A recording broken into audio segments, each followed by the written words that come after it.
Axborot va ommaviy kommunikatsiyalar agentligida Biznesni rivojlantirish banki kichik biznes tayanchi mavzusida matbuot anjumani o'tkazildi. Davlatimiz rahbari tashabbus bilan Qishloq qurilish banki negizida Biznesni rivojlantirish banki qayta tashkil etilgach, uning faoliyat yo'nalishi ham tubdan o'zgardi va u kichik biznesni uzluksiz qo'llab-quvvatlash kompleks dasturini amalga oshirishda asosiy tayanch bank sifatida belgilandi. Matbuot anjumanida bank tomonidan mazkur yo'nalishda erishilgan natijalar haqida axborot berildi. Kichik biznesni uzluksiz qo'llab-quvvatlash kompleks dastur doirasida 7676 ta tadbirkorga 1 trillion 737 milliard so'mlik kredit mablag'lari ajratilgan. Biznesni rivojlantirish bankiga respublika bo'yicha biriktirilgan 649 ta mahallalarda jami 1 trillion 500 milliard so'm kredit ajratilgan. Natijada 473 ming nafar aholi bandligi ta'minlangan. Shundan 70 ming nafari doimiy ishga joylashtirilgan va 403 ming nafari tadbirkorlikka jalb qilingan. Matbuot anjumanida bank joriy yilda o'z oldiga yuksak marralarni qo'ygani qayd etildi. O'tgan yilning 16 dekabr kuni video selektor yig'ilishida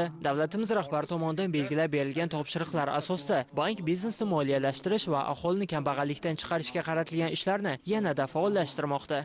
Bir qancha bank mahsulotlari ishlab chiqdik. Bu yildan boshlab mahsulotlarimizni birinchi navbatda yaratadigan ishchi o'rniga qarab o'sha foiz stavkalarini pasaytirib berish imkoniyati qo'shildi.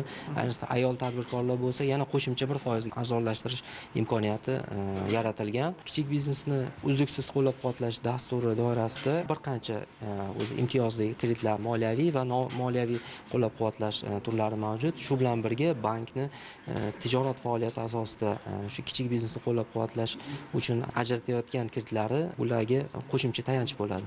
Joriy yilda bank tomonidan barcha mablag'lar hisobidan 10 trillion 400 milliard so'm kreditlar ajratilishi reja qilingan. Mahallabay ishlash tizimi doirasida 279 ming nafar aholi bandligini ta'minlash ko'zda tutilmoqda. Bundan 115 ming nafar aholi doimiy ishga joylashtiriladi va 164 ming nafari tadbirkorlikka jalb qilinadi.